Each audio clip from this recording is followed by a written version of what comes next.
ஏசாயா 1வது அதிகாரம் அதனுடைய 11வது அதிகாரம் அதனுடைய 1வது வசனத்தை பார்க்கும்போது, ஈசா என்னும் அடிமரத்திலிருந்து ஒரு துளிர் தோன்றி அவன் வேர்களில் இருந்து 10வது வசனம், ஆமே, துளிர், கிளை, கொடி, ஆமே, துளிர் தோன்றி ஒரு துளிர், ஆமே. இதோ கர்த்தராகிய கிறிஸ்து என்னும் இரட்சகர் உங்களுக்காக தாவீதின் ஊரிலே பிறந்திருக்கிறார். அப்படியா? எப்படி இருக்கிறார்? பிள்ளையை துணிகளிலே சுற்றி முன்னணியில் கிடத்தி இருக்க காண்பீர்கள். ஒரு துளிர். என்ன ஒரு ஆச்சரியம், என்ன ஒரு அதிசயம்னா, இந்த துளிரை கூட சாத்தானுக்கு கை வைக்க முடியல. சத்தமா ஆமென் சொல்லுங்க பார்க்கலாம். இதுதான் தேவனுடைய மகத்துவம். ஆமென். அவர் எழும்ப பண்ணுகிற துளிரை கூட ஒரு குழந்தையாக இயேசு இருக்கும் போது துணியில சுத்தி, ஆமென், மாறி மாறி தூக்கிட்டு போயிருந்திருப்பாங்க. மரியாள் கொஞ்ச நேரம் தூக்கி இருப்பாங்க. அப்புறமா யார் தூக்கி இருப்பா? யோசேப்பு தூக்கி இருப்பாங்க. குழந்தை பால் கழும்போது உடனே எங்க கொடுத்திருப்பாங்க? மரியாள்கிட்ட கொடுத்திருப்பாங்க. ஒரு துளிர். அந்த துளிரை அழிக்கிறதுக்கு ஏரோது பிளான் பண்றான். தேசத்தில் இருக்கிற எல்லா 2 வயசு கீழே இருக்கிற பிள்ளையும் கொல்லணும்னு கட்டளை போடுகிறான். ஆனா இந்த துளிருடைய ஒரு நிழலை கூட சத்துருவுக்கு தொட முடியவில்லை. என்ன அதன் அர்த்தம்? சத்துரு எவ்வளவுதான் திட்டம் போட்டாலும் பரலோக தேவன் நினைத்திருக்கிறபடிதான் நடக்கும். ஆமே, ஹல்லேலூயா. கர்த்தருக்கு மகிமை உண்டாவதாக. ஏசாயா 53:2 சொல்லப்பட்டிருக்கிறது, இளங்கிளையை போலவும் வறண்ட நிலத்திலிருந்து துளிர்கிற வேரை போலவும் அவர் எழும்புகிறார். அவர் எழும்புகிறார். அவர் ஆரம்பத்திலிருந்தே தட்ட பார்த்தான் சாத்துரு, முடியவில்லை. இதை குறித்து அப்போஸ்தலனாகிய பவுல் சபைக்கு சொல்லும் போது சொல்லுகிறார், கர்த்தருக்கு மகிமை உண்டாவதாக. அப்போஸ்தல நடபடிகள் 13வது அதிகாரம் அதனுடைய 21 முதல் நீங்க பாத்தீங்கன்னா, இஸ்ரவேல் ஜனங்கள் ஒரு ராஜா வேணும்னு பழைய சரித்திரத்தை எடுக்கிறார். அதுக்கு முன்னாடி இருந்து சொல்லிட்டு வராரு. ஆமே. அந்த நேரத்தில் ஜனங்கள் ராஜா வேணும்னு கேட்கிறாங்க. ஆண்டவர் சவுலை கொடுக்கிறார். அந்த சவுல் கர்த்தருக்கு பிரியம் இல்லாதவனானா, கர்த்தர் அவனை தள்ளி தம்முடைய இருதயத்துக்கு ஏற்றவனான தாவீதை அவர்களுக்கு கொடுத்தார். கொடுத்ததும் அல்லாமல் 23வது வசனத்தை பாருங்கள். அவனுடைய சந்ததியிலே தேவன் தமது வாக்குத்தத்தத்தின் படியே இஸ்ரவேலுக்கு இரட்சகராக இயேசுவை எழும்ப பண்ணினார். இயேசுவை எழும்ப பண்ணினதை சொல்றதுக்காக பவுல் எங்கிருந்து வர்றாருன்னா, இஸ்ரவேலரை மீட்ட மேட்டர்ல இருந்து வர்றாரு. இயேசுவை எழும்ப பண்ணினார் அப்படி சொல்லிவிட்டு 27வது வசனத்தை பாருங்கள். எருசலேமில் குடியிருக்கிறவர்களும் அவர்கள் அதிகாரிகளும் அவரை அறியாமலும் ஓய்வு நாள் தோறும் வாசிக்கப்படுகிற வாக்கியங்களை, இதுல என்ன மேட்டர்னா, இதெல்லாம் வாசிக்கும் போது அவங்க உண்டு, அண்ணா உண்டு, காய்பா உண்டு. இன்னும் சொல்லணும்னா, அண்ணா காய்பா தான் தீர்மானிக்கிறதே இந்த வாரம் எந்த ஸ்கிரிப்சர் வாசிக்கணும். ஏன்னா அவங்க தானே ஆசாரியர்கள். ஆனா அவங்களுக்கு அந்த ஸ்கிரிப்சர் என்ன செய்யல, அறியல. அறியாமலும் அவரை ஆக்கினைக்குள்ளாக தீர்த்ததினால் அந்த வாக்கியங்களை, கைகளை உயர்த்தி ஆமென் சொல்லுங்க பார்க்கலாம். நல்ல கவனமா கேளுங்க. ஆண்டவருக்கு எதிராக ஒரு பெரிய சதி திட்டமே நடக்குது. ஒரு பெரிய திட்டம் போடப்படுகிறது. ஆனா அந்த திட்டம் எல்லாமே எது நிறைவேற்றுவதற்கு தெரியுமா? வேத வாக்கியங்கள் நிறைவேற்றுவதற்கு. ஒரு சத்தியத்தை கேளுங்க, உங்க மேல பரலோக திட்டம் இருக்குமானால், உங்க பட்சத்திலிருந்து செயல்படுகிறவர்கள் ஆகட்டும், உங்களுக்கு எதிராக இருந்து செயல்படுகிறவர்கள் ஆகட்டும், என்ன திட்டம் போட்டாலும் நிறைவேறுவது சத்ருவின் விருப்பம் அல்ல, வேத வாக்கியங்கள். எத்தனை பேர் ஆமென் சொல்லுவீங்க? அவர் இஸ்ரவேல் குடும்பத்துக்கும் யூதா குடும்பத்துக்கும் சொன்ன நல் வார்த்தைகள் எல்லாம் நிறைவேறிட்டு ஒன்றும் தவறவில்லை. ஒன்று கூட தவறாது. ஆனால் இங்க இன்னொரு சத்தியத்தை கூட ஆவியானவர் உணர்த்துகிறதை பார்க்க முடியும். ஆமே, அறியாமல், வேத வாக்கியங்களை அறியாமல் வேத வாக்கியங்களை அறியாம அவர் வாழ்க்கையிலே காரியங்களை நடப்பிக்கிறவர்கள் எதிர் டீம்ல இருக்கிறாங்க. வேத வாக்கியங்களை அறிந்து காரியத்தை நடப்பிக்கிறவர்கள் சீஷரா இருக்கிறார்கள். ரெண்டு கூட்டமாய் செயல்படுகிறார்கள். எதிர் டீம்ல இருக்கிறவங்களும் என்னதான் செய்யறாங்கன்னா அவங்க அறியாமலே வேத வாக்கியத்தை தான் நிறைவேற்றாங்க. ஆனா அதே நேரத்தில் அவங்களை கொண்டு நிறைவேற்றப்பட்டாலும் அவங்களுக்கும் தேவராஜ்யத்துக்கும் சம்பந்தமே இல்லாத அளவுக்கு தள்ளப்பட்டார்கள். ஆனால் சத்தியத்தை அறிந்து செயல்படுகிறவர்கள் அவர்கள் வாழ்க்கையிலும் தேவ சித்தம் நிறைவேறுகிறது. தேவ ராஜ்யத்துக்கு அடுத்த காரியத்தில் அவர்களும் பயன்படுத்தப்படுகிறார்கள். ஆனால் அவர்கள் ஆண்டவருக்கு எதிராய் அல்ல, ஆண்டவருக்கு பட்சமாய். சத்தியத்தை அறிந்தவர்கள் அவருக்கு பட்சமாய் இருப்பார்கள், சத்தியத்தை அறியாதவர்கள் அவருக்கு எதிராய் இருப்பார்கள். ஆவியானவர் சபைகளுக்கு சொல்லுகிறதை காதுள்ளவன் கேட்க கடவன். அதாவது நம்ம லைஃப்ல சிலரை கொண்டு சிலதை செய்யணும்னு நினைச்சிட்டார்னா அவங்களுக்கு நம்மளை பிடிச்சாலும் சரி பிடிக்கலைனாலும் சரி அவங்களை கொண்டு அதை செய்வார். ஆமென் சொல்லுங்க பார்க்கலாம். அடுத்த வசனத்தை நீங்க படிச்சீங்கன்னா தெரியும். 28வது வசனம். மரணத்திற்கு ஏதுவானது ஒன்றும் அவரிடத்தில் காணாதிருந்தும் அவரை கொலை செய்யும்படிக்கு பிலாத்துவை வேண்டிக் கொண்டார்கள். எப்படி வேண்டிக் கொண்டார்கள் என்று லூக்கா 23:23 இருக்கிறது. அந்த வசனத்தில் இப்படி சொல்லப்பட்டிருக்கிறது. நீங்க எடுக்க வேண்டாம், நீங்க கவனிச்சா போதும். அப்படி இருந்தும் அவரை சிலுவையிலே அறைய வேண்டும் என்று அவர்கள் உரத்த சத்தத்தோடு கேட்டுக்கொண்டே இருந்தார்கள். கேட்டார்கள் என்றல்ல, கேட்டுக்கொண்டே இருந்தார்கள். அவர்களும் பிரதான ஆசாரியரும் இட்ட சத்தம் மேற்கொண்டது. ஒரு சத்தியத்தை கேளுங்கள். உங்க வாழ்க்கையில தேவ சித்தத்துக்கு உட்பட்டு உங்க சத்தம் இருக்குமானால் அந்த சத்தம் ஜெயிக்கும், அந்த சத்தம் மேற்கொள்ளும். ஆமென். அவங்க சத்தம் மேற்கொண்டது. ஆமென். பிலாத்துவுக்கு அவரை மரண தண்டனைக்கு உட்படுத்துவது சித்தமே கிடையாது, விருப்பமே கிடையாது. ஏன்னா அவர்கிட்ட அவர்கிட்ட கொஞ்ச நேரம் பேசுனதுமே பிலாத்துக்கு இயேசு பிடிச்சு. இந்த இயேசுடைய ஸ்பெஷாலிட்டி என்ன தெரியுமா? கொஞ்ச நேரம் அவர்கிட்ட பார்த்தாலே பிடிக்கும் நமக்கு. ஹல்லேலூயா. வேற எதுவுமே பிடிக்காது. வேறொரு ஆசை இல்ல இயேசு ராஜா. நான் நினைக்கிறேன் ஃபாதர் அப்படியே அந்த பிரசன்னத்தில் அவரை பார்த்து பார்த்து பாடியிருப்பாருன்னு நினைக்கிறேன். வேற எதுவுமே பிடிக்காது, இப்படி பார்த்துட்டே இருக்கிறார். சகவிவாதிகளை பார்த்துட்டே இருந்தார். இயேசுவை பிடிச்சு போச்சு, வேற எதுவுமே பிடிக்கல. ஆமென். பாவத்தில் பிடிக்கப்பட்ட ஸ்திரீ இயேசுக்கு முன்னாடி நிற்கிறான். கொஞ்ச நேரம் இயேசுவை பார்த்துட்டே இருந்தான். அவரை தான் பிடிச்சு, வேற எதுவுமே பிடிக்கல. சமாரியா ஸ்திரீக்கு இயேசுவை பிடிச்சு, வேற எதுவுமே பிடிக்கல. ஹல்லேலூயா. இயேசுவை பார்த்தா வேற எதுவும் பிடிக்காது, இயேசுவை தான் பிடிக்கும். நம்ம இயேசுவை தவிர மீதி எல்லாத்தையும் பார்த்ததுனால கொஞ்சம் இங்க கொஞ்சம் அங்க. ஆமென். அவர்கள் இட்ட சத்தம் மேற்கொண்டது. நம்முடைய சத்தம் தேவ, அவங்களுக்கு தெரியாது தேவ திட்டம் இவர் வாழ்க்கையில் நடக்குது. அவங்க நினைச்சிட்டு இருக்கிறாங்க நாங்கெல்லாம். ஆமென். பட்சிக்கிறவரிடத்தில் பட்சணத்தை வைத்திருப்பார். அவருடைய செயல்கள் நம்முடைய புத்திக்கு எட்டாதது. ஆமென். மொர்தெக்காய்க்கான வாழ்வை கர்த்தர் யார் வாயில வைத்திருந்தா தெரியுமா? ஆமானுடைய வாயில வைத்திருந்தார். நம்ம ஜெபம் என்ன? ஆண்டவர் எப்படியாவது ஆமானம் போட்டு தள்ளினா மொர்தெக்காய் நீ எழும்ப மாட்ட, கடைசி வரை ரெட்டு எடுத்துட்டு தான் இருப்ப. நம்ம ஆண்டவர் எப்படி இனி ஆண்டவர் இன்று கண்ட எகிப்தியனை இனி ஆண்டவரை இனி நான் இந்த ஆமானை பார்க்கவே கூடாது, ஆமானை பார்க்கணும், பார்த்தாகணும். ஹல்லேலூயா. ஆமென். மொர்தெக்காய் வெளியே உட்கார்ந்து ரெட்டு எடுத்து கொண்டு இப்படியே உட்கார்ந்து இருக்கிறார். இருக்கும்போது ராஜாவுக்கு தூக்கம் போச்சு. புக் ஓபன் ஆகுது. ஓபன் ஆகும்போது மொர்தெக்காயை பத்தி எழுதி இருக்கு. மொர்தெக்காய் செய்த காரியம். ராஜா கேட்கிற, இந்த மொர்தெக்காய்க்கு நம்ம ஏதாவது செஞ்சோமா? இல்ல இல்ல இல்ல. அப்படி இருக்கும்போது ஆமான் வெளியே நிற்கிறான். அவன் எதுக்கு வந்தான் தெரியுமா? தூக்கு மரத்தை செஞ்சுட்டு வரான். ஆமாம், அவன் எந்த மரத்தையும் செய்யட்டும். ஹல்லேலூயா. யார் வெளியே நிற்கிறா? ஆமான் நிற்கிறான். ஆமான உள்ள கூட அவன் தான் கரெக்டா சொல்லுவான். ஆமானுக்கு ரொம்ப நாள் ஆசை. என்ன ஆசை தெரியுமா? எப்படியாவது இந்த ராஜாவுக்கு குதிரையில ஏறி இந்த பட்டணத்தை ஒரு ரவுண்ட் அடிக்கணும்னு ரொம்ப நாள் ஆசை. இப்ப ராஜா கேட்கிற, ராஜா கனம் பண்ண விரும்புகிறவனுக்கு என்ன செய்யணும்? என்ன செய்யணும்? ஆமான்னு சொல்ற. ராஜாவே, நீங்க ரொம்ப கம்பல் பண்றதுனால சொல்றேன். அவன் என்ன நினைச்சு சொல்றான்னா, நம்மளே இல்லாம ராஜா வேற யார கனம் பண்ணுவா? ஆமே. ராஜாவே, உங்க குதிரையில ஏற்றி இந்த வஸ்திரத்தை கொடுத்து தலையில கிரீடத்தை வச்சு அவனுக்கு முன்னாடி எல்லாரும் சொல்லணும், ராஜா கனம் பண்ண விரும்புகிறவனுக்கு இப்படி செய்யப்படும். அப்படியா? அதான் வெளியே ஒருத்தன் உட்கார்ந்து இருக்கிறான் பாரு, ரெட்டு எடுத்து, அவனுக்கு இதை செய். நம்ம இதை விட்டுட்டு எஸ்தர் முதல் விருந்து, இது எப்ப நடக்குதுன்னா முதல் விருந்து முடிஞ்சதுக்கு அப்புறம். எப்படிங்க இருக்கும்? மொர்தெக்காயிட்ட எஸ்தர் சொல்றாங்க, நீங்க என்ன பண்ணுங்க, எனக்காக ஃபாஸ்டிங் இருங்க. மொர்தெக்காயை ஃபாஸ்டிங் இருக்க வச்சுட்டு ஆமானுக்கு விருந்து. ஆமென். அல்லேலூயா. அந்த ஃபாஸ்டிங்லயே எது ரொம்ப கடுப்பாகும் தெரியுமா? நம்ம பக்கத்துல இன்னொருத்தங்க சாப்பிட்டுட்டு இருக்கு. அது ஃபாஸ்டிங் பிரேயருக்கு தான் சிப்ஸ் பாக்கெட்டோட வருவாங்க. ஆமென். எப்படி இருக்கும்? அப்போ ஒருவேளை இந்த ஆமான் நினைச்சிருப்பார், சாரி மொர்தெக்காய் நினைச்சிருப்பார், இந்த விருந்துல மொர்தெக்காய்க்கு ஆமானுக்கு இந்த எஸ்தர் எதை வச்சு கொடுக்க போறா? என்ன அப்படி கிடையாது. ஆனா நீங்க அப்ப உங்கள்ட்ட விருந்துக்கு கொஞ்சம் கேர்ஃபுல்லா தான் வரணும். அவங்க விஷம் வச்சு ஏதோ வச்சு இந்த விருந்தோட கதை முடிஞ்சு.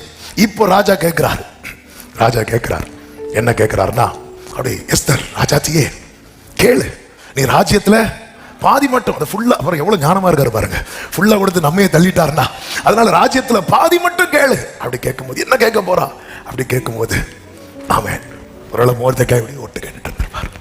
என்ன கேட்க போற, இன்னொரு விருந்து. மோர்தெக்காய் நினைச்சிருவா வெளியே வா, அப்ப நான் இன்னும் 3 நாள் பாஸ்டிங் இருக்கணுமா, என்ன பாஸ்டிங் இருக்க வச்சுட்டு அவனுக்கு இன்னொரு விருந்து. அந்த இன்னொரு விருந்து கேப்ல தான் ஆமென் இந்த மோர்தெக்காய்க்கான இதே இது மோர்தெக்காயை கூப்பிட்டு கேட்டிருக்கிறாரு வைங்களேன், மோர்தெக்காய் உன்னை பத்தி இப்படி இருக்கு, உனக்கு என்ன வேணும்? 3 நாள் பாஸ்டிங். என்கிட்ட இப்ப எனக்கு என்ன வேணும் கேட்டா சொல்ல, எனக்கு சூடா தண்ணி வேணும். இதுக்கு மேல மோர்தெக்காய் என்ன கேட்பாரு, எனக்கு ஃபிளாஸ்க்ல கொஞ்சம் தண்ணி கொடுத்தீங்கன்னா இந்த ஃபாஸ்டிங் இருக்கு ரொம்ப பிரயோஜனம். அதனாலதான் நம்மளை வச்சு சொல்ல வைக்கவே மாட்டார். சீஷர்கள்ல ஒரு ஆளாவது இயேசுவை யூதருக்கு ராஜான்னு சொன்னாங்களா? இல்ல. அவரை சுத்தி நின்று பரியாசம் பண்ணாங்க பாருங்க, அவன் அடிச்சு வைக்கிறான், இவர் யூதருக்கு. ஆமே ஹல்லேலூயா. ஆகாதென்று தள்ளின கல் ஒரு நாள் தலைக்கல்லாய் மாறும், அது கர்த்தராலே ஆயிற்று. நல்ல கைகளை தட்டி ஆமென் சொல்லுங்க பார்க்கலாம். அப்போஸ்தலர் 13:29 சொல்லப்பட்டிருக்கிறது. இந்த வேர்டை கவனிங்க. ஆல்ரெடி இது கடந்த வருடம் நினைக்கிற ஒரு வாட்டி இது சொல்லப்பட்ட வார்த்தை. ஆனாலும் இதை சொல்லிவிட்டு நான் செய்திக்குள் போகிறேன்.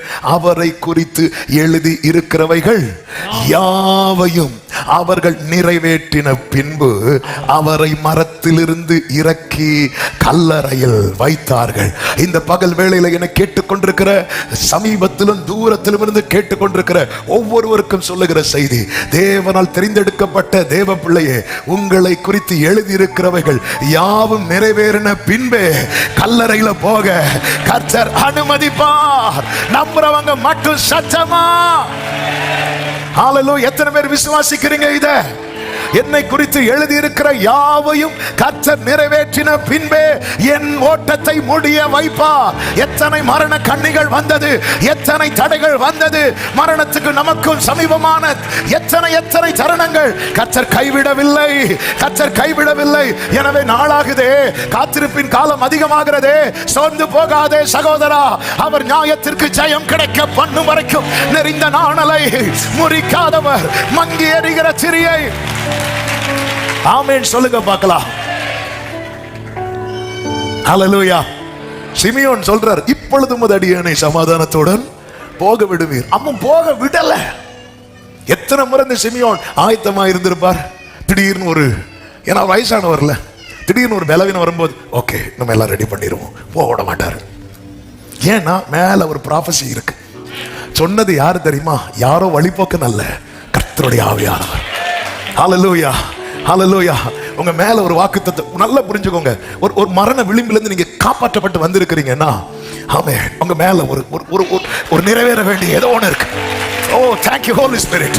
மரண விளிம்பிலிருந்து நீங்க காப்பாற்றப்பட்டு வந்திருக்கிறது என்றால் உங்க மேல நிறைவேற வேண்டிய ஆமென் சொல்லுங்க பார்க்கலாம்.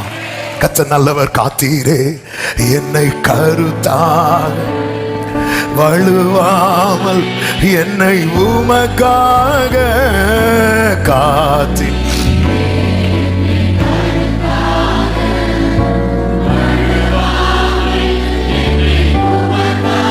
ஆமென் எடுத்தீர்.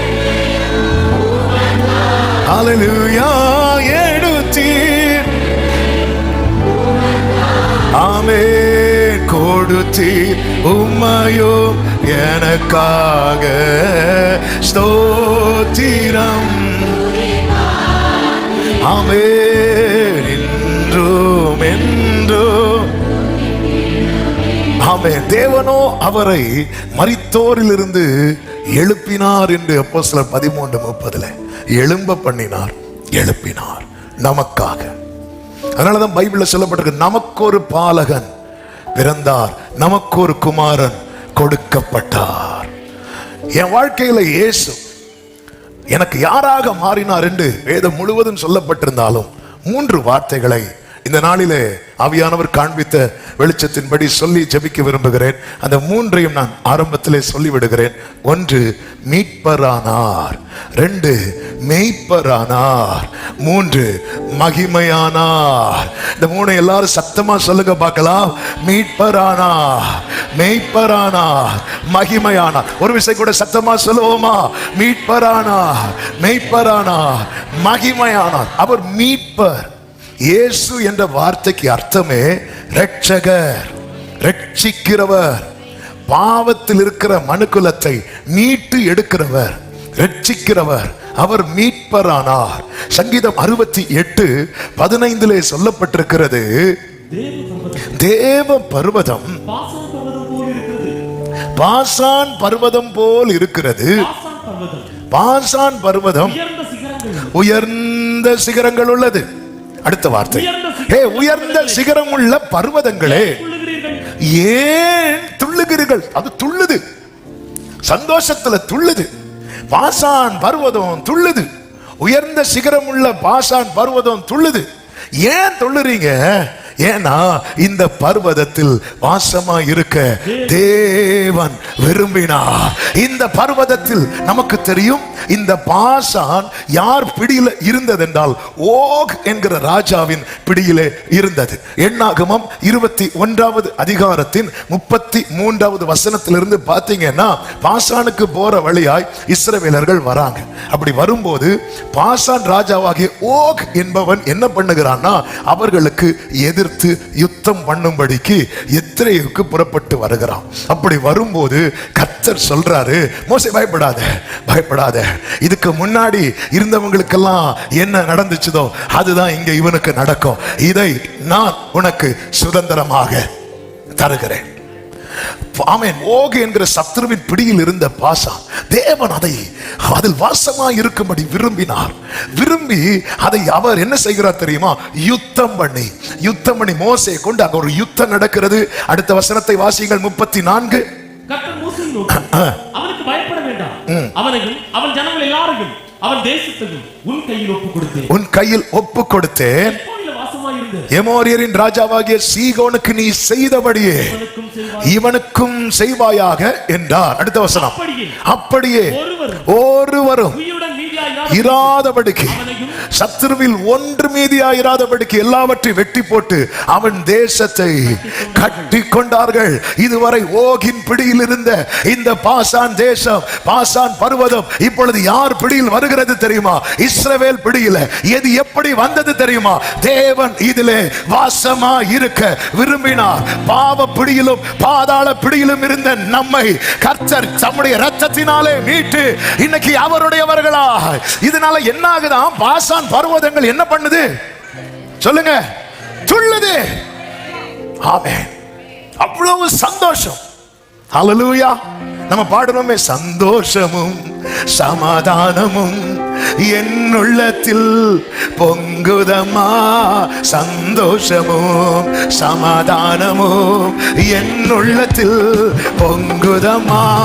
பாவமெல்லாம் போக்கிவிட்டார், பயங்கள் எல்லாம் நீக்கிவிட்டார். ஓகை குறித்த பயம் இல்லை, பாதாளத்தை குறித்த பயம் இல்லை, சத்ருவை குறித்த பயம் இல்லை. காரணம் சொல்லுவோமா? சர்வ வல்லவர் என் சொந்தமானார், சாவை வென்றவர் என் ஜீவனானார். சர்வ வல்லவர். ஆமென்.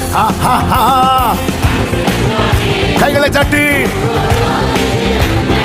ஆமென். ஹல்லேலூயா. அன்று மோசேயை கொண்டு அந்த யுத்தத்தை நடப்பித்து மீட்டுக் கொண்டார். இப்பொழுது அது இஸ்ரவேலுக்குரியது. ஆமென். நாம் காணியாட்சிக்கு புறம்பானவர்களா இருந்தோம். நம்மை பிடித்திருந்த சத்துரு விடமாட்டோம் என்று கெட்டியாய் பிடித்திருந்தான். கர்த்தர் யுத்தம் பண்ணினார். நமக்கு இரட்சகராய் அனுப்பப்பட்டது மோசே அல்ல, மோசேயிலும் பெரியவர், மோசேக்கும் இரட்சகர் நம் ஆண்டவராக இயேசு கிறிஸ்து. இந்த மீட்பினால பாசான் பர்வதங்கள் என்ன செய்து தெரியுமா? துள்ளது சந்தோஷத்துல. ஓ ஜீசஸ். ஓ, நான் ஏன் ஆண்டவர் மீட்டு கொண்டாரா? எதுக்கு இங்க யுத்தம் பண்றார் தெரியுமா? தேவன் அதிலே வாசம் பண்ண விரும்புகிறார். அப்ப என்னையும் உங்களை தேவன் மீட்டு கொண்டது எதற்கு தெரியுமா? தேவன் நம்மிலே எத்தனை பேர் ஆமென் சொல்லுவீங்க? இதை விட எனக்கு பாக்கியம். ஹல்லேலூயா. அதனால நான் சொல்லுவேன், கர்த்தரை ரட்சித்தத ஊரெல்லாம் சொல்லிடுவே, உலகமெங்கும் பறைசாற்றுவே, ஊரெல்லாம். ஓஹோ ஆமென், glory. ஜீவிக்கிறார் என் இயேசு சீக்கிரமாய். ஓஹோ ஜீவிக்கிறார் சீக்கிரமாய். ஆமென், சர்வ வல்லவர் என் சொந்தமானா, என் ஜீவனானா, சர்வ வல்லவர் என் எஜமானன். ஹல்லேலூயா. சந்தோஷத்துல துள்ளுது அந்த சந்தோஷம். ஆமென். இன்னைக்கு ரட்சிக்கப்பட்ட கூட்டத்துக்கிட்ட அநேகரில் நஷ்டமானது என்ன அப்படின்னா, இந்த ஜாய். ரட்சிப்பு இருக்கு, ஆனா என்ன இல்லை அப்படின்னா, ரட்சிப்பின் சந்தோஷம் இல்லை. ஒரு வார்த்தை கேளுங்கள், ரட்சிப்பின் சந்தோஷம் இல்லைன்னா நம்ம ஆட்டோமேட்டிக்கா எந்த சந்தோஷத்துல பிரியப்பட ஆரம்பிச்சிருவோம் தெரியுமா? பாவ சந்தோஷத்துல. யாருக்குள்ள ரட்சிப்பின் சந்தோஷம் இல்லையோ அவங்க கண்டிப்பா ஏதாவது ஒரு பாவ சந்தோஷத்துல தங்களை பிரியப்படுத்தி கொண்டிருப்பார்கள். தாவீது விழுந்துட்டார்னா நாம மாத்திரம். ஒரு நாளைக்கு 7 தரம் துதிக்கிறவர், 3 தடவை ஜெபிக்கிறவர், இரவு பகலா வேதத்தை தியானிக்கிறவர், அவருக்குள்ள ஏதோ ஒரு சூழ்நிலையில அந்த ரட்சிப்பின் சந்தோஷம் நஷ்டமாயிட்டு. அதனால அவருடைய கண்கள் ஒன்றை தேட ஆரம்பிக்குது, சரீரம் ஒன்றை விரும்ப ஆரம்பிக்குது. அதனாலதான் தாவீது தன் பிள்ளைகளை உணர்ந்து ஜெபிக்கும் போது என்ன கேட்கிறாருன்னா, நம்முடைய ரட்சண்யத்தின் சந்தோஷத்தை திரும்ப திரும்ப தாங்க. ரட்சிக்கப்பட்டவங்களை கை தூக்க சொன்னா எல்லாரும் கை தூக்கிடுவோம் ஆல்மோஸ்ட். ஆனா ரட்சிப்பின் சந்தோஷம் யாருக்குள்ளே? அதனாலதான் இதை நினைக்கணும். நான் அதாவது ஏன் துள்ளுறீங்க? உனக்கு என்ன சம்பவித்தது? என்ன சம்பவித்தது சொல்லிட்டா, கர்த்தர் என் தொழிலை ஆசீர்வதித்தார். இது இல்ல, அதெல்லாம் நடக்கட்டும். அவர் என்னை தெரிந்தெடுத்தா எனக்கு எப்படி துள்ளாம இருக்க முடியும்? எனக்கு எப்படி பாடாம இருக்க முடியும்? எனக்கு எப்படி துதிக்காம இருக்க முடியும்? அல்லேலூயா. அதாவது சொல்லுங்க, மன மகிழ்ச்சி அது ஔஷதம். இன்னொரு வசனம் உண்டு, சொல்லுங்க, மன மகிழ்ச்சி முக மலர்ச்சியை தரும். அந்த ரட்சிப்பின் சந்தோஷம் இருக்கிறவங்களை பார்த்தாலே தெரியும். என்னங்க இவ்வளவு ஹாப்பியா இருக்கிறீங்க, உங்களுக்கு லாட்டரி அடிச்சதா அப்படி கேட்பாங்க. ரொம்ப ரொம்ப ஹாப்பியா இருக்கும். உலகம் அப்படிதான் சொல்லும். நாம் இவ்வளவு ஹாப்பியா இருக்கிறதுக்கு ரீசன் என்ன? இன்னைக்கு எனக்கு லெக் பீஸ் கிடைச்சு. சிலருக்கு அதுவே போதும் ஒரு வாரத்துக்கு. என்ன பர்வதம், ஏன் துள்ளுற? எதுக்கு துள்ளுற? இவன் ஏன் இப்படி துள்ளிட்டு இருக்கிறான்? என்ன ஆச்சு இவனுக்கு? என்னாச்சு? ரிசல்ட் வந்துட்டா? ரிசல்ட் வந்தாலும் எப்படி துள்ள மாட்டேன். ரிசல்ட் வந்து ஆளே காணாது. என்ன ஆச்சு இவனுக்கு? என்ன நடந்துச்சு? இன்னைக்கு நம்ம எதுல, எந்த ஜாயில துள்ளுறோம் தெரியுமா? இம்மைக்கான ஜாயில. ஓ, எனக்கு வேலை கிடைச்சிட்டு, ஐயோ சந்தோஷம் தாங்க முடியல, நான் பாஸ் ஆயிட்டேன். அதான் அந்த சந்தோஷத்தை நம்ம எப்படியெல்லாம் எக்ஸ்பிரஸ் பண்றோம் பாருங்க. ஆனா அந்த ரட்சிப்பின் சந்தோஷத்தை எக்ஸ்பிரஸ் பண்ண மாட்டேங்கிறோம். பாடுறது, துதிக்கிறது. ஓ ஜீசஸ், ஆண்டவரே, ஓகின் பிடியில இருந்த என்ன பரலோக பிடிக்குள்ள கொண்டு வருவதற்கு நீர் இறங்கி வந்து யுத்தம் பண்ணினீரே. பெரிய ராஜாக்களை சங்கரித்தவரை துதியுங்கள், பிரபலமான ராஜாக்களை சங்கரித்தவரை துதியுங்கள். ஆமே ஆமே. பாசானின் ராஜாவாகிய ஓகை அளித்தவரை துதியுங்கள். அதை தம்முடைய ஜனமாகிய இஸ்ரவேலுக்கு சுதந்திரமாக கொடுத்தவரை இப்பொழுது ஆபிரகாம் வரிசையில என்னை கொண்டு வைத்திருக்கிறார். இஸ்ரவேலுக்கு சுதந்திரமாக கொடுத்தவரை துதியுங்கள். இந்த சந்தோஷம் ரட்சிப்பின் சந்தோஷம். நீங்க ஏங்க இவ்வளவு ஹாப்பியா இருக்கிறீங்க? பிசினஸ் பண்றவங்க இருப்பீங்க, ஏங்க இவ்வளவு ஹாப்பியா இருக்கிறீங்க? அவன் உங்களுக்கு ரொம்ப பிசினஸ் சக்க போடுதா? அது ஓகே. அதோட அவர் என்ன தெரிந்தெடுத்தார் பார், என்ன ரட்சித்தார் பார். ரட்சிப்பா அப்படின்னா இப்படிதான் கேட்பான். அப்ப சொல்லணும், எனக்கு என் வாழ்க்கையில நீ பணத்தாலேயோ மற்ற எந்த காரியத்தினாலேயோ கிடைக்க முடியாத ஒரு சமாதானம், ஒரு சந்தோஷம் இயேசு எனக்குள்ள வந்ததோ, ஓ எனக்கு கிடைச்சது. ஜீசஸ். அந்த நீதிமான்களுடைய கூடாரங்களில் ரட்சிப்பின் கம்பீரம். சத்தம், இந்த ரட்சிப்பின் கம்பீர சத்தம் யார்கிட்ட இருக்குதோ அவங்க தான் உண்மையிலேயே உலகத்தில் மகிழ்ச்சியான நபர். உலகத்தில் சந்தோஷமா இருக்கிறவர்கள் பட்டியல் எடுத்தா அவங்க தான். அந்த ரட்சிப்பு, அதாவது தாவீது எனக்கு திரும்ப தாங்க கேட்கிறார், திரும்ப தாங்க. அது என்கிட்ட நஷ்டமானதுனால நான் இன்னொரு சந்தோஷத்தை தேடுறேன். நம்ம ஏன் இன்னொரு சந்தோஷத்தை தேடுறேன்? தாவீது எந்த லெவல்ல உள்ள மனுஷங்க. அவருக்கு ரட்சிப்பின் சந்தோஷம் இல்லாத போது வேற சந்தோஷம் தேவைப்பட்டது. ஆனால் நாம் எல்லாம் எம்மாத்திரம் அத ரட்சிப்பை கொண்டாடணும்.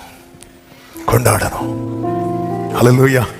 இந்த நாய் வளர்க்குறவங்க இருப்பாங்க பாருங்க, அப்படியே ரொம்ப நேரம் கட்டி போட்டிருப்பாங்க, அது கூண்டில் அடைச்சிருப்பாங்க. கொஞ்ச நேரத்துக்கு அதை அவுத்து விடுவாங்க, அது துள்ளும், அது சுத்தி வரும். அடுத்து அதை கட்டி போடுறதும் அதுக்கு தெரியும். ஆனாலும் அதுக்கு ஜாய். நம்ம அப்படி இல்லை. யாரெல்லாம் ஏசு ஏற்று கொண்டீங்க? இன்று முதல் ரட்சிக்கப்பட்ட முடிஞ்சு. என்னை தெரிந்தெடுத்தா. அதுவும் பாருங்க, இந்த பர்வதத்தில் வாசமா இருக்க தேவன் விரும்பினார். அடுத்து கர்த்தர் இதிலே ஆகஸ்ட் மாசம் மட்டும், செப்டம்பர் மாசம் மட்டும், என்றென்றைக்கும்னா இது இம்மையில முடிகிற உறவு அல்ல, இது நித்தியத்திலே தொடருகிற. நல்ல கைகளை தட்டி இது அதிசயம் தானே. ஓஹோ, அது ரட்சிப்பின் சந்தோஷத்தை அனுபவிக்கிறவங்க நல்ல கைகளை தட்டி. சந்தோஷமும் சமாதானமும் என் உள்ளத்தில் பொங்குதையா. ஆமென், க்ளோரி. பொங்கு சொல்லுங்க. பாவமெல்லாம் நீக்கிவிட்டா. ஓஹோ, நீக்கிவிட்டா.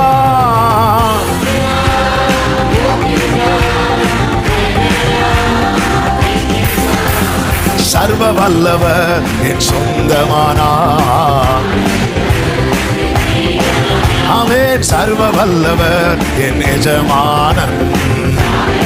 ஆமென், ஆமென்.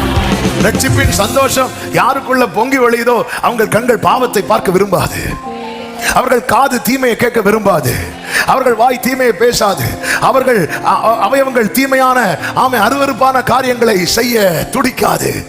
அவர்கள் இந்த வேதத்துக்குள்ளே நீந்தி கொண்டே இருப்பார்கள், பிரசனத்திலே மூழ்கி கொண்டே இருப்பார்கள். அதுதான் தாவீது எனக்கு திரும்ப தாங்க. ஓ, சவுல் கேட்க மறந்தது தாவீது விரும்பி கேட்டது. சவுலுக்கு எது போயிடக்கூடாது தெரியுமா? என் ராஜ்யபாரம் போயிடக்கூடாது. தாவீதுக்கு எது போயிடக்கூடாது தெரியுமா? பரிசுத்த ஆவி என்னை விட்டு போயிடக்கூடாது.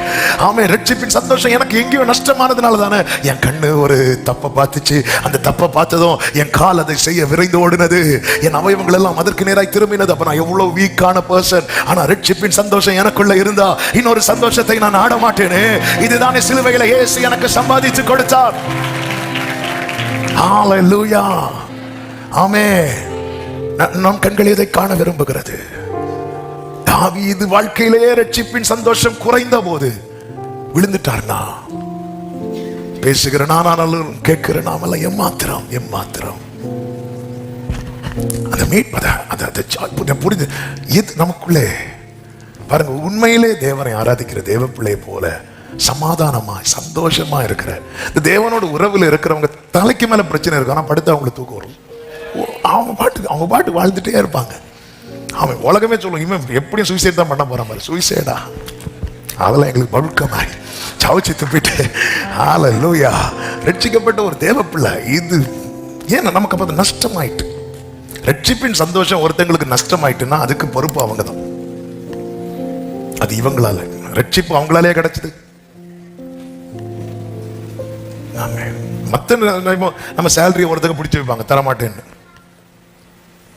அதெல்லாம் வேற. ஆனா ரட்சிப்பின் சந்தோஷம் ஏன்னா எங்க நஷ்டாச்சு, எங்க கோட்டை விட்டோம். ஏன் கோட்டை விட்டோம் தெரியுமா? அதை ரொம்ப பிரஷியஸா பார்க்கல. இஸ்ரவேல் ஜனங்கள் எகிப்தின் பிடியிலிருந்து வெளியே வந்தாங்க பாருங்க. வெளியே வந்து எதுக்கெல்லாம் அழுதாங்க தெரியுமா? எகிப்தில் உள்ள அந்த சிற்றின்பங்களுக்காக அழுதாங்க, சின்ன சின்ன சந்தோஷங்களுக்காக அழுதாங்க. ஆனா அவங்க எதை மறந்தாங்க தெரியுமா? எகிப்துல மிகவும் ஒடுக்கப்பட்டு கூக்குரலிட்டதை மறந்தாங்க. அதாவது அடிக்கடி ஒருத்தங்களுக்கு தலைவலி வருதுன்னு வைங்களேன், ஐயோ சின்ன அந்த ஒரு சிம்டம் தந்தாலே பயம் வந்துடும்.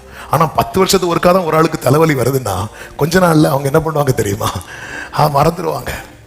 ஆமே, இஸ்ரவேல் ஜனங்களை அதனாலதான் சுற்றிலும் எல்லா சத்துருக்களை கர்த்தர் அழிக்காம கொஞ்சம் வேற ஸ்டாக்க வச்சிருந்தார். சிலர் வைக்கிறதுக்கு ரீசனே நம்ம தான்.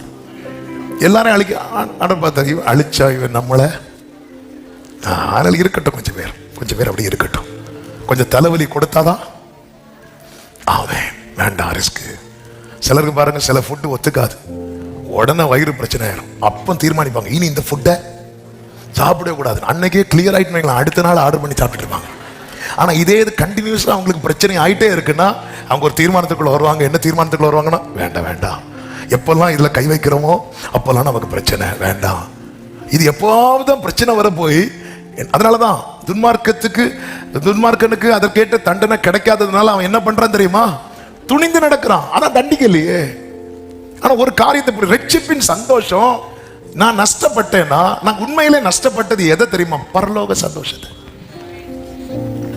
சந்தோஷத்தை. கர்த்தரால் மீட்கப்பட்டவர்கள் ஆனந்த களிப்புடன் பாடி,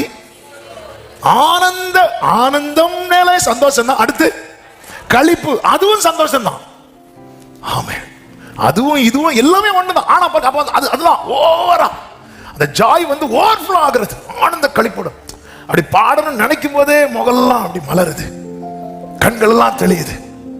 ஆமென், ஆமென், ஆமென். அல்லேலூயா. ஒரு வாகனத்தை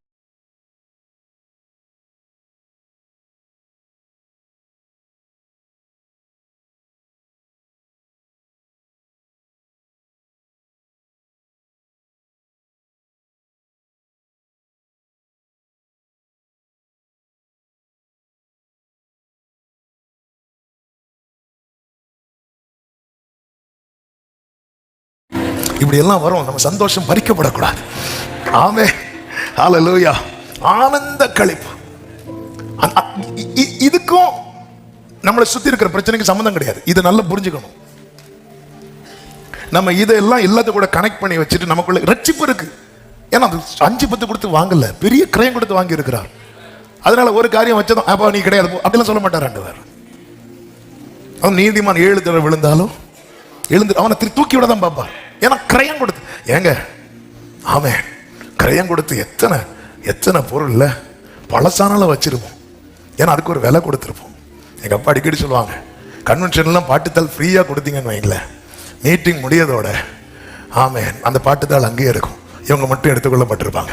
ஆனா இதே இது கன்வென்ஷன் பாட்டுத்தாள் வந்து ₹1 வித்து பாருங்க, அவன் 2வது உலக போர் முடிஞ்சாலும் பைபிளுக்குள்ள அந்த பாட்டு புக் இருக்கும். ஏன்னா ₹1 கொடுத்து வாங்கியிருப்பாங்க. அது இப்போ எடுத்தா பொடிஞ்சு வரும், ஆனாலும் வச்சிருப்போம்.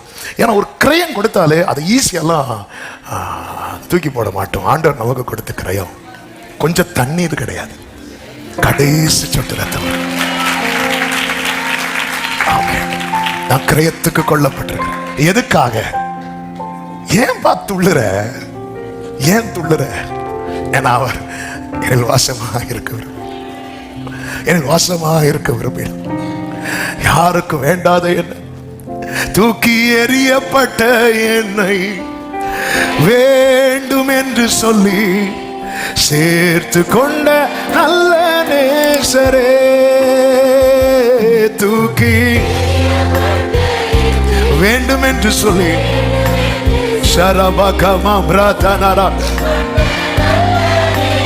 கைகளை உயர்த்தி அழகான கண்கள் என்னை கண்டதாலே முடிந்ததென்று. பிரியமான கர்த்தருடைய பிள்ளைகளை கொஞ்சம் கவனிச்சு பாருங்க. பேதுருவை வாங்குறார், யோவான வாங்குறார். இவங்களெல்லாம் வான்னு கூட்ட வர முடியும், ஆனா நம்மள அப்படி வர முடியாது. ஏன்னா ஓகின் பிடியில இருக்கிறோம். நாம் தேவனற்றவர்கள், நாம் புறஜாதியார், சத்ருவின் பிடியில இருக்கும். இப்படி கூப்பிட்டாலும் வர முடியாது, அங்க யுத்தம் நடக்கணும். நம்ம வந்து நமக்கு கண்டிப்பா தேவைங்கிற காரியத்துக்கு மட்டும்தான் நம்ம ரிஸ்க் எடுப்போம், ஃபைட் பண்ணுவோம், வழக்குக்கு போவோம். அவன் சும்மா போர் அடிக்குதுப்பா, அவன் மேல 2 கேஸை போடு, வா கோர்ட்ல வின், யாரா போவாங்களா? போக மாட்டாங்க. எவ்வளவுதான் நெருங்கி பழகினாலும் ஜாமீன் கூட நிக்க மாட்டோம். யோசிப்போம், ஐயோ வேண்டாம் நமக்கு ரிஸ்க், ஆனா அது நம்மை சார்ந்தது, அது நமக்கு தேவையானது, அதை விட்டுறக்கூடாது. அப்படின்னா வேண்டானாலும் நமக்கு பிடிக்கலன்னாலும் நம்ம என்னதான் போய் ஆகும், போய் நின்றுதான் ஆகும். ஏன்னா அதை நம்ம இழக்க விரும்பல. என்னை கர்த்தர் இழக்க விரும்பல. ஹல்லேலூயா, என்னை கர்த்தர் இழக்க விரும்பவில்லை. அதனாலதான் நான் ஜாயில துள்ளுறேன்.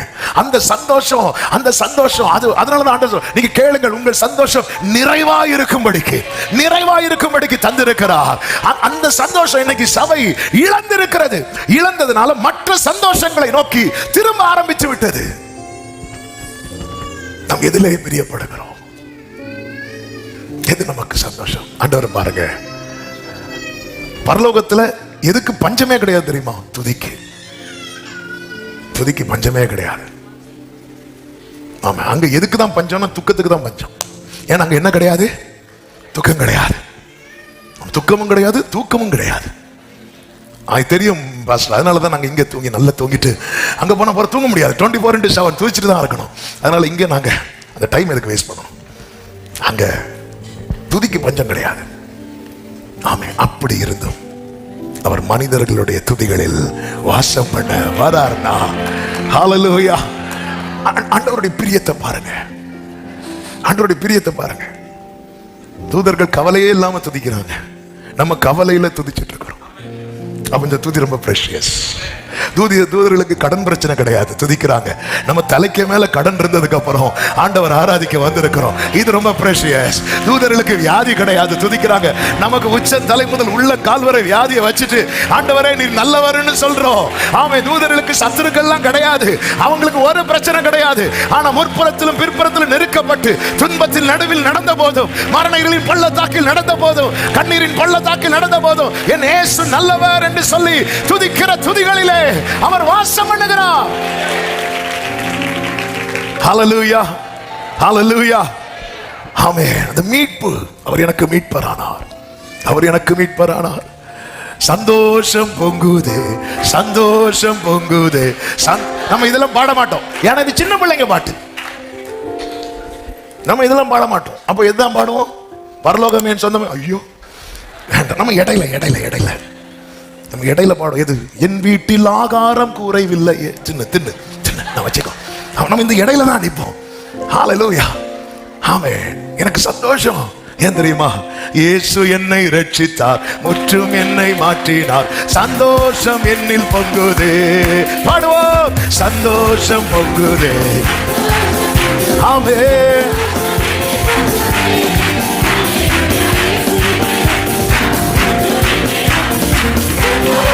இப்ப சொல்லுங்க, சின்னம் சிறு வயதில் தூரம் போயினும் கண்டு கொண்டார். ஆமென்.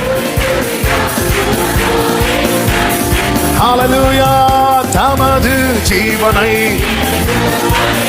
ஜீவன் பெற்றுக்கொள் என்று உரைத்தார். தமது ஜீவன் பெற்றுக்கொள் என்று உரைத்தார். ஆனந்தமே, ஆமென். ஆனந்தமே, glory. இந்த பாதாளத்தில் ஹல்லேலூயா, இந்த பாதாளத்தில் ஹல்லேலூயா. ஆமென். அவர் மீட்பரானார். ஆமென். அவர் இப்படி மீட்டதுனால என்ன ஆச்சு தெரியுமா? சங்கீதம் 68:14 சொல்லப்பட்டிருக்கிறது, சர்வ வல்லவர் அதில் ராஜாக்களை சிதறடித்த போது அது எப்படி மாறிச்சா? அது சல்மோன் மலையின் உறைந்த மலை போல மீட்கப்பட்டவன் இப்படி சுத்திகரிக்கப்படுகிறான். ஏசாயா 1:18 சொல்லப்பட்டிருக்கிறது அல்லவா? வழக்காடுவோம் வாருங்கள் என்று கர்த்தர் சொல்லுகிறார்.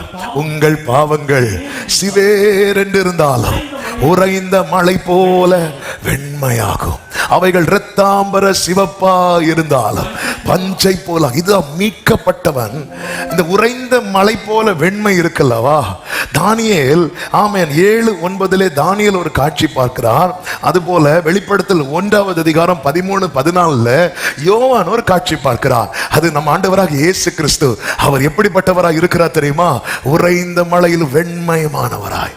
அப்போ மீட்கப்பட்டவனை எப்படி மாத்துறாருன்னா அவரை போல. அப்ப தேவன் நம்மை மீட்டது சர்ச்சில் மெம்பர் ஆக்குவதற்கு அல்ல, அல்லது ஏதோ கொஞ்சம் கிஃப்ட் நான் வச்சிருக்க வாங்கிட்டு போ என்பதற்காக அல்ல, தம்மை போல மாற்ற.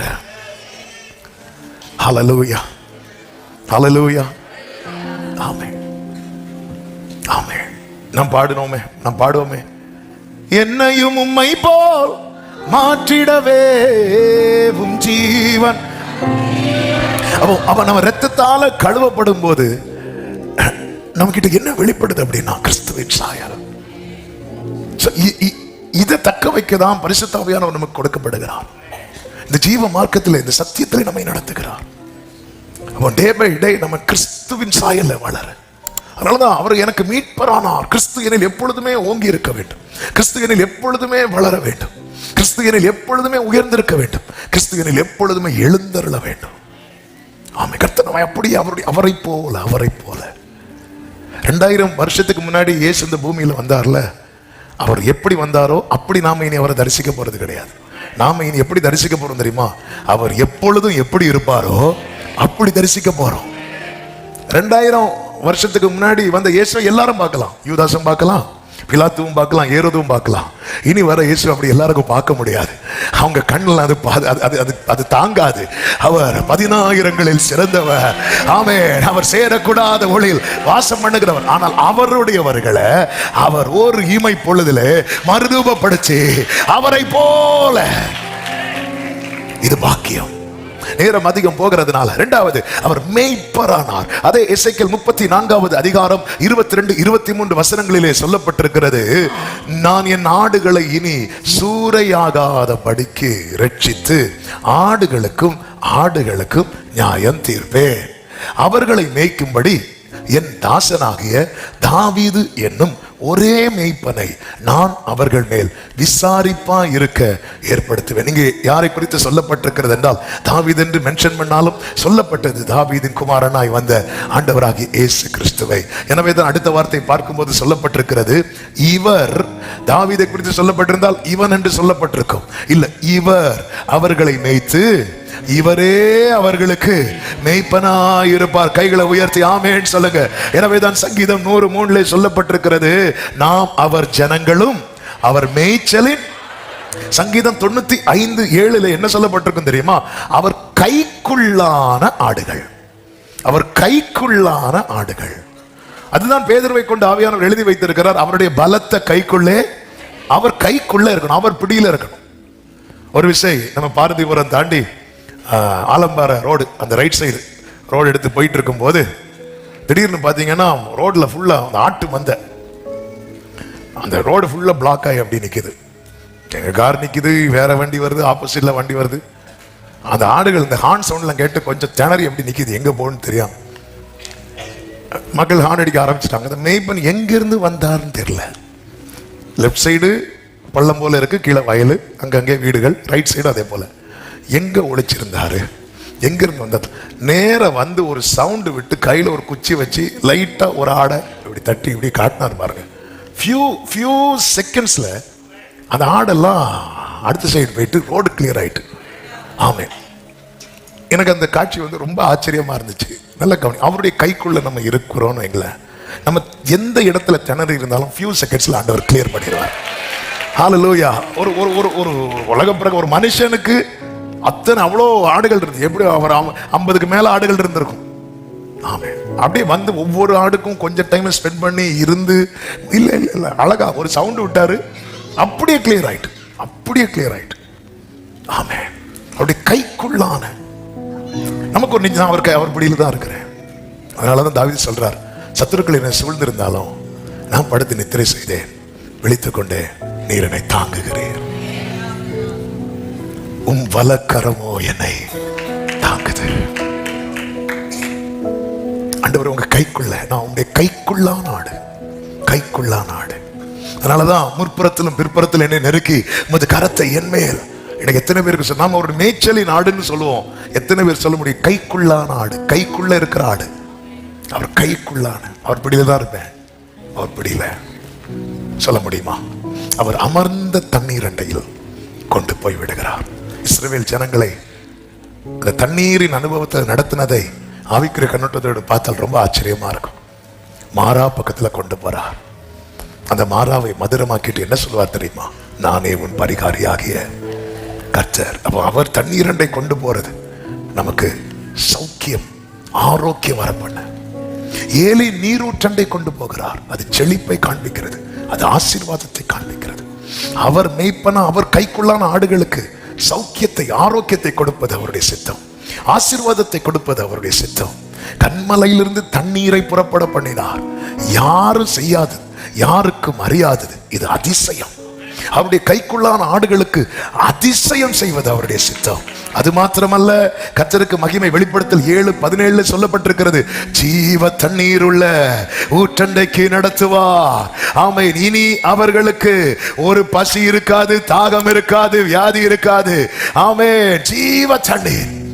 அப்போ இம்மையிலும் மறுமையிலும் அதுதான். ஒருவன் என் வழியை பிரவேசித்தார், அவன் உள்ளும் புறமும் நல்ல மேய்ப்பன், நல்ல மேய்ப்பன். சத்தமா ஆமென் சொல்லுங்க பார்க்கலாம். ஆமென். அவர் மேய்ப்பரானார். ஹல்லேலூயா. மேய்ப்பனே உம்மந்தை ஆடுனார். நல்ல புரிந்து கொள்ளுங்கள், அவர் கைக்குள்ளான ஆடு. அவர் நல்ல மேய்ச்சல், நல்ல மேய்ச்சல். கைக்குள்ளான ஆடா இருந்தா நல்ல மேய்ச்சல் கிடைக்கும். இல்ல கைவிட்டு போன ஆடா இருந்தா ஃபுல்லா போஸ்டரை சாப்பிட்டுட்டு பாத்துருக்கீங்களா? அவ்வளவு சுகமளிக்கும் கூட்டம் போஸ்டர் சாப்பிட்டது யாரு தெரியுமா? ஆனா அதுக்கு ஒரு சுகம் கிடையாது. இந்த போஸ்டர் சாப்பிடுற ஆட்டுக்கறியெல்லாம் நல்லா இருக்காது. இந்த நல்ல இந்த புல்லு, நல்ல மேய்ச்சல் சாப்பிட்றதெல்லாம் எங்க போஸ்டர் பார்த்தாலும் அப்படி கிடைக்கும். சிலர் அப்படிதான், எங்க கூட்டம் வச்சாலும் 2 ஆடு கான்வர்சேஷன் நடக்குது. நீ என்ன சாப்பிட்ட? நான் விடுதலை முகாம் போஸ்டர் சாப்பிட்டேன். நீ என்ன சாப்பிட்ட? நான் அக்னி முகாம் போஸ்டர் சாப்பிட்டேன்.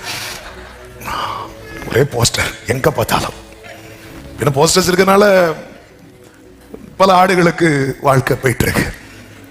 ஆனா நல்ல மேய்ப்பன் என்ன பண்ணுவா தெரியுமா? ஹல்லேலூயா. பசுமையான புல்வெளியில் நடத்தி செல்பவரே, அமைதலான தண்ணீர் அண்டை. ஆமென். பசுமையான புல்வெளியில் படுக்க வைப்பவரே, அமைதியான தண்ணீர் அண்டை அழைத்து செல்பவரே. கைகளை உயர்த்தி, என் மேய்ப்பரே நல்லாயனே, எனக்கொன்றும் குறை இல்லப்பா. என் மேய்ப்பரே, ஓ எனக்கொன்றும் குறை இல்லப்பா. என் மேய்ப்பரே சொல்லுங்க, என் மேய்ப்பரே அப்பா நல்லாயரே, எனக்கொன்றும் குறை. எப்பவுமே எப்பவுமே எல்லாம் தெரிஞ்சது போல நிக்கவே கூடாது. நான் ஒரு கைக்கு உள்ளான, கைக்குள்ளான. அந்த ஆட்டு திணறிட்டுனா சத்தம் போட்டுரும். அது வரைக்கும் அமைதியா இருக்கும். திணறிட்டுனா சத்தம் போட்டுரும். கைக்குள்ளான ஆடுகளுக்கு எட்டாத கிளைகள் எல்லாம் இருக்குல்ல, கொப்புகள் எல்லாம் மேய்ப்பன் தன் கோலை வைத்து தாத்து கொடுப்பாரு. கைவிட்ட ஆடுகளுக்கு அதனாலதான் போஸ்டர்ல போய் நிக்குது. ஆமென். எனக்கு ஒரு மேய்ப்பன் இருக்கிறா, எனக்காய் ஜீவனை தந்த மேய்ப்பன். அவர் தான் சொன்னார், நானே நல்ல மேய்ப்பன். மேய்ப்பரானா. அது மாத்திரமல்ல, அவர் மகிமையானா. ஆமென். எசாயா 4:2 சொல்லப்பட்டிருக்கிறது, இஸ்ரவேலில் தப்பினவர்களுக்கு கர்த்தரின் கிளை அலங்காரமும் மகிமையுமாயிருக்கும். மகிமையினால என்ன தெரியுமா? நிறைவு, குறைவே இல்லாத ஒரு நிலை அல்லது பூரணம். வேதத்துல இப்படிப்பட்ட ஆசீர்வாதங்களை எல்லாம் கர்த்தர் வைத்திருக்கிறார். பவுல் சொல்றார்ல, என் தேவன் தம்முடைய ஐஸ்வரியத்தின்படி உங்கள் குறைவை எல்லாம் கிறிஸ்து இயேசுவுக்குள் மகிமையில், அந்த நிறைவு. நீங்க கவனிச்சீங்கன்னா தெரியும். யாத்திராகமும் வாசிக்க வேண்டாம், நான் சொல்றேன், வேண்டாம் நோட் பண்ணிக்கோங்க. யாத்திராகம் 23:26 சொல்லப்பட்டிருக்கிறது, பூரண ஆயுசு. பூரண ஆயுசு. பூரண ஆயுசு என்ன அப்படின்னா, இந்த பூமியிலே நாம் செய்ய வேண்டியதெல்லாம் செய்து, நாம் காண வேண்டியதெல்லாம் கண்டு, அந்த நிறைவு இருக்குல்ல, ஆமா, சிமியோன் சொல்றாங்க, இப்பொழுது உமது அடியேனை சமாதானத்தோடு போக விடுங்கப்பா, போக விடுங்கப்பா. நான் பார்த்துட்டேன், நான் செஞ்சிட்டேன். பூரண ஆயுசு. ஆபிரகாமை குறித்து சொல்லப்பட்டிருக்கிறது, ஈசாக்கை குறித்து சொல்லப்பட்டிருக்கிறது, யோபுவை குறித்து சொல்லப்பட்டிருக்கிறது. யோபு வாழ்க்கையில் அவ்வளவு பிரச்சனை, போராட்டங்கள் கட்டும். அவன் பூரண வயது உள்ளவனாய், அவன் நெடுநாள் உயிரோடு பூரண வயது உள்ளவனாய் 4 தலைமுறையை பார்த்தான். ஒரு தலைமுறையை இழந்து 4 தலைமுறையை பார்க்கிறான். கர்த்தர் நிமித்தம் நீங்க ஒன்ன இழந்தீங்கன்னா அதுக்கு பதிலா கர்த்தர் 4 மினிமம் தருவார். ஆமென் சொல்லுங்க பார்க்கலாம். இதுதான் என் ஆண்டவர். பூரணம், பூரணம். சிலதை இழந்துட்டேன், அந்த இழப்பை பார்த்துட்டு யோபு மரித்திருந்தா யோபுவுக்கு பரலோகம் கிடைச்சிருக்கும், இல்லை. ஆனா யோபுவுக்கு இந்த ஆசீர்வாதம் கட்டுதானே, பூரணம். இப்ப யோபு வந்து அந்த கூட்டத்தில் யோபு மரித்திருந்தா யோபுக்கு பரலோகம் கிடைச்சிருமா? கிடைச்சிருக்காதா? கிடைச்சிருக்கும். ஆனா அப்படி இல்லை, ஆண்டவர் சில நன்மைகளை வைத்திருக்கிறார். பூரண ஆயுசு. உபாகமம் 28:11 சொல்லப்பட்டிருக்கிறது பூரண நன்மை. இந்த பூரண நன்மைனா என்ன தெரியுமா? திருப்தி. திருப்தி நமக்கு நன்றாய் தெரியும்ல ஒரு வசனம், நீர் கொடுக்க அவைகள் வாங்கிக் கொள்ளும், நீர் உமது கையை திறக்க. 5000 அதிகமான பேர் இயேசுவை சுத்தி இருந்தாங்க. எல்லாருக்கும் கர்த்தர் அப்பத்தை என்ன செய்தார் தெரியுமா? கொடுத்தார். ஆனா 12 சீஷருக்கு 12 கூடை நிறைய மீதம் எடுக்க வைத்தார். அவருடைய டீலிங்க பாத்தீங்களா? வந்து போகிறவர்களுக்கு கொடுப்பார், தங்கி இருப்பவர்களுக்கு கர்த்தர் கையை திறப்பார். ஆமென். வந்து போறவங்களுக்கு கொடுப்பார். என்ன வேணும்? சுகம் வேணுமா? வச்சுக்கோ. என்ன வேணும்? சமாதானம் வேணுமா? வச்சுக்கோ. சமாதானத்துடைய போ உயிர். அவன் வந்து போறவர்களுக்கு கொடுப்பார். ஆனா தங்கி இருப்பாங்க தெரியுமா, அவங்களுக்கு எல்லாம் கொடுக்கறது இல்ல, கையை திறப்பார். ஆனா அந்த கூட மறந்து வச்சுட்டு வந்தாங்க, அது வேற. அந்த கூட மறந்து வச்சுட்டு வரா. ஆமென். திறப்பா தங்கி இருக்கிறவர்கள். ஏன்னா வந்து அவங்க நம்பிக்கை கொடுக்குறாங்க ஆண்டவருக்கு. ஆண்டவரே, நீ எவ்வளவுதான் எங்களை பிளஸ் பண்ணாலும் அது எங்களை உண்மை விட்டு பிரிக்காத ஆண்டவரே. பூரண நன்மை. அடுத்து பாருங்க, பூரண சமாதானம். ஏசாயா 26:3 பூரண சமாதானம். இந்த சமாதானத்தை யார் என்ன வந்தாலும் அவங்களுக்குள்ள அந்த ஒரு சமாதானம் இருந்துட்டே இருக்கும். பூரண சமாதானம். யோசுவா 23:1 மட்டும் வாசிங்க. அதுல ஒரு அழகான வார்த்தை இருக்கு பாருங்க. கர்த்தர் இஸ்ரவேலை சுற்றி இருந்த அவர்களுடைய எல்லா சத்துருக்களாலும் யுத்தம் இல்லாதபடி இளைப்பாற பண்ணி அநேக நாள் சென்ற பின்பு யோசுவா, எனக்கு ரொம்ப இந்த வசனம் பிடிச்சு. என்ன பிடிச்சுன்னா, யோசுவாவை நீங்க முதல்ல எங்க பார்க்கலாம் அப்படின்னா யுத்தத்துல தான் பார்க்க முடியும். ரட்சிக்கப்பட்ட கூட்டத்தில் இருப்பார். ஆனா யோசுவாங்கிற கேரக்டரை ஆண்டவர் வந்து மோசையை வச்சு இன்ட்ரோடியூஸ் பண்றதே எங்க தெரியுமா? அமலேக்கர் யுத்தம் பண்ண வரும்போது. அப்போ யோசுவா வாழ்க்கை ஆரம்பிச்சதே எங்க இருந்து? யுத்தத்துல இருந்து. இப்படி எங்க பார்த்து மோசையை விட நிறைய யுத்தம் பார்த்தவர். இன்னும் சொல்லணும்னா யுத்தம் பண்றது ஃபுல்லா யாரு? யோசுவா தான். மோசே போய் நின்றுவார். இப்படி யுத்தம் பண்ண வாழ்க்கையில அநேக நாள் யுத்தம் இல்லாத இளைப்பாறுதலை பார்க்க வைத்தார் ஆண்டவர். துன்பத்தை வருத்தத்தை கண்ட நாட்களுக்கு சரியாய் இன்பத்தை காண பண்ணுகிறவர் நாம் ஆராதிக்கிற தேவன். எத்தனை பேர் நம்புறீங்க, விசுவாசிக்கிறீங்க? என் வாழ்க்கையில நான் எவ்வளவு யுத்தங்களை பார்த்தனோ அதற்கு பதிலாய் அநேக நாள் கர்த்தர் யுத்தம் இல்லாத இளைப்பாறுதலை காண பண்ணிதான். ஓ ஜீசஸ். அதுக்கப்புறம் இனி வயசாகும், இனி எல்லாரையும் பிளஸ் பண்ணு, மேட்டர் எல்லாம் சொல்லிட்டு வந்துரு. அவன் யுத்தத்தில் இருக்கும்போது யோசுவாவே வந்துரு, ஆனா கத்தி ரெடியா இருக்குல்ல. அவ்வளவு யுத்தம் பண்ணுவார் யோசுவா. மோசையின் ஆரம்பம் வந்து யுத்தத்துக்கு பழகிட்டு இருந்தார், ட்ரைனிங். ஆனா யோசுவாவுக்கு ட்ரைனிங்கே எங்கதான்? யுத்தம் தான். ஆனா அந்த வாழ்க்கையில நிறைய நாள் யுத்தம் இல்லாத இளைப்பாறுதல. இதெல்லாம் அவர் கையில தான் இருக்கு. அதெல்லாம் அவர்கிட்ட தான் இருக்கு. பூரண சமாதானம். எரேமியா 33:6 பூரண சத்தியம். அந்த பூரண சத்தியம் யாருக்கு கிடைக்கும் அப்படின்னா, யோவான் 14வது அதிகாரம் அதனுடைய 22-23 சொல்லப்பட்டிருக்கிறது. நான் உங்களுடனே தங்கி இருக்கையில் இவைகளை உங்களுக்கு சொன்னேன். நான் உங்களுடனே தங்கி இருக்கையில் இவைகளை உங்களுக்கு சொன்னேன். என் நாமத்தினாலே பிதா அனுப்ப போகிற பரிசுத்த ஆவியாகிய தேற்றரவாளனே எல்லாவற்றையும் உங்களுக்கு போதித்து. மற்ற எல்லாருக்கும் இயேசு ஊமையா மட்டும் சொல்லுவார். ஆனா அவரோடு தங்கி இருக்கிறாங்க பாருங்க, அவங்க கிட்டதான் எல்லாத்தையும் ஓபன் பண்ணுவார். அது நிறைய அவங்களுக்கு புரியல. இயேசு சொல்ற, கவலைப்படாதீங்க, நான் அனுப்ப போகிற தேற்றரவாளன் அவர் வந்து எல்லாவற்றையும். அப்ப இந்த சீஷர்களுக்கு என்ன கிடைக்குதுன்னா பூரண சத்தியம் கிடைக்கிறது. அவன் ஒரு தேவ பிள்ளைக்கு இந்த பூரண சத்தியம் இருக்கணும். அப்பதான் நம்மை இந்த சத்தியம் பூரணராக்கும், தேறினவர்களாக்கும், கிறிஸ்துவுக்கு முன்பாய் குற்றமற்றவர்களாய் நிறுத்துவதற்கு இந்த வசனம் தான் நம்மை சுத்திகரிக்கும்படிக்கு கர்த்தர் கொடுத்த தண்ணீர். இதை மறக்கவே கூடாது. பூரண சத்தியம். சங்கீதம் 16:11 சொல்லப்பட்டிருக்கிறது பூரண ஆனந்தம். இந்த கொஞ்சம் கூட கவலை இல்லாத ஆனந்தம் இது சாலமோனுக்கு கிடைக்கல, தாவீதுக்கு கிடைத்தது. இந்த சந்தோஷத்தை சாலமோன் உலகத்தில் தேடினான், எல்லாம் மாயை என்று எழுதினான். தாவீது சமூகத்தில் தேடினான், பெற்றுக்கொண்டான் பூரண ஆனந்தம். அப்போஸ்தலர் 4:33 சொல்லப்பட்டிருக்கிறது பூரண கிருபை. பூரண கிருபைனா என்ன அப்படின்னா, நித்தியம் வரை போவதற்கு எவ்வளவு கிருபை ஒருத்தனுக்கு தேவையோ அவ்வளவு கிருபை உண்டாயிருக்கிறது. இதை இப்படியும் சொல்லலாம், தாவீது கருளின நிச்சயமான கிருபை. அந்த நிச்சயமான கிருபை தான் என்ன? உமது பரிசுத்தவானை அழிவை காணவட்டீர். அதனாலதான் பவுல் சொல்றார், இங்க நம்பிக்கையற்றவர்கள் மாதிரி கவலைப்படாதீங்க, எக்கால சத்தம் துணிக்கும், அப்பொழுது கிறிஸ்துவுக்குள் மரித்தவர்கள் முதலாவது எழுந்திருப்பார்கள், பின்பு உயிரோடு இருக்கிற நாமும் அவரோடு கூட. ஆமென். என் கிருபை உனக்கு போதுன்னு சொன்னார் பாத்தீங்களா? ஓ, இது போதும் ஆண்டவரே. அந்த கிருபையுடைய மேன்மை நம்ம இன்னும் சரியா உணரல. பூரண கிருபை. இவங்க எல்லாம் இயேசுவின் உயிர்த்தெழுதலை குறித்து பலமாய் சாட்சி கொடுத்தார்கள். பலமாய் சாட்சி கொடுத்தாங்கன்னா அதுல ஸ்ட்ராங்கா நின்னுட்டாங்க. நீ கிறிஸ்துவுக்காய் ஸ்ட்ராங்கா நின்னுட்டா கர்த்தர் கொடுக்கிற கிருபை பூரண கிருபை. அடுத்து பூரண மகிமை. சங்கீதம் 45:13 ராஜகுமாரத்தி உள்ளாக பூரண மகிமை. உள்ளாக பூரண மகிமைனா ஆண்டவர் மனுஷன் பார்க்கிறபடி பார்க்க மாட்டேங்கிறார், மனுஷன் முகத்தை பார்க்கிறார். அப்போ உள்ளான பூரண, அதாவது அவர் பார்த்து பிரியப்படுகிற வாழ்க்கை. சங்கீதம் 52 சொல்லப்பட்டிருக்கிறது, பூரண வடிவுள்ள சியோனில் இருந்து கர்த்தர் பிரகாசிக்கிறார். அப்போ ஆதி முதல் அந்தம் வரைக்கும் எல்லாவற்றிலும் ஒரு பூரணம், ஒரு நிறைவு கர்த்தர் தருகிறார். அவர் நமக்கு மகிமையானார். ரூத்தை பார்த்து போவாஸ் சொல்லும் ஒரு வார்த்தை உண்டு, 2:12 இஸ்ரவேலின் தேவனாகிய கர்த்தருடைய செட்டையின் கீழே அடைக்கலமாய் வந்த உனக்கு அவராலே நிறைவான பலன். நமக்காய் பிதாவாகிய தேவன் எழும்ப பண்ணின ஆண்டவராகிய இயேசு கிறிஸ்து நமக்கு மீட்பரானார், மெய்ப்பரானார், மகிமையுமானார். கண்களை மூடி 2 நிமிஷம் ஜெபித்து அடுத்த பகுதிக்கு செல்ல போகிறோம். ஆனா ஒரு வார்த்தை, ஆண்டவரே என் வாழ்க்கையில நீங்க எப்பொழுதுமே எழுந்தருள வேண்டும் ஆண்டவரே. நீர் என்னில் எப்பொழுதும் தங்கி இருக்க வேண்டும் ஆண்டவரே. கர்த்தாவே நீர் ஆளுகை செய்வீராக. எல்லாரும் ஸ்தோத்திரம் பண்ணி ஜெபிக்கலாமா?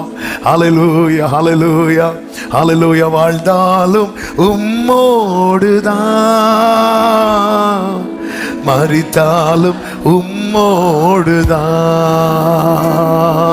வாழ்ந்தாலும்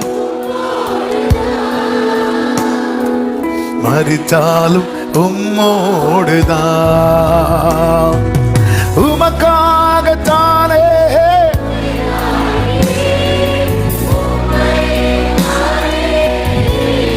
ஷரபலபதடரபகரபலப ஜீசஸ். ஆமென். வாழ்ந்தாலும் உம்மோடுதான்.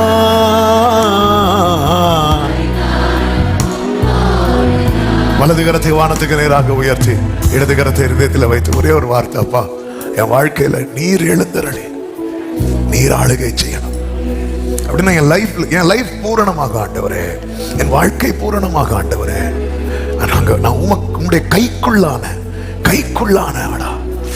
அப்ப அந்த ரட்சிப்பின் சந்தோஷம் கொஞ்சமும் குறையாத நபராய் எஸ் கிருபை செய்யும். எங்களை முற்றிலும் ஆட்கொள்ளும். உம்முடையவர்களாய் நிறுத்தி எங்களுக்காக எழுப்பப்பட்ட எங்கள் ஆண்டவராகிய இயேசு கிறிஸ்துவே, நீரே எங்களுக்கு நீதி, நீரே எங்களுக்கு மீட்பு, நீரே எங்கள் பரிசுத்தம், நீரே எங்கள் மகிமை, நீரே எங்களுக்கு எல்லாம் ஆண்டவரே அர்ப்பணிக்கிறோம். ஆளுகை செய்யும் ஆசீர்வதி எல்லா மகிமையும் உமக்கு செலுத்துகிறோம். இயேசுவின் நாமத்தில் பிதாவே, ஆமென், ஆமென்.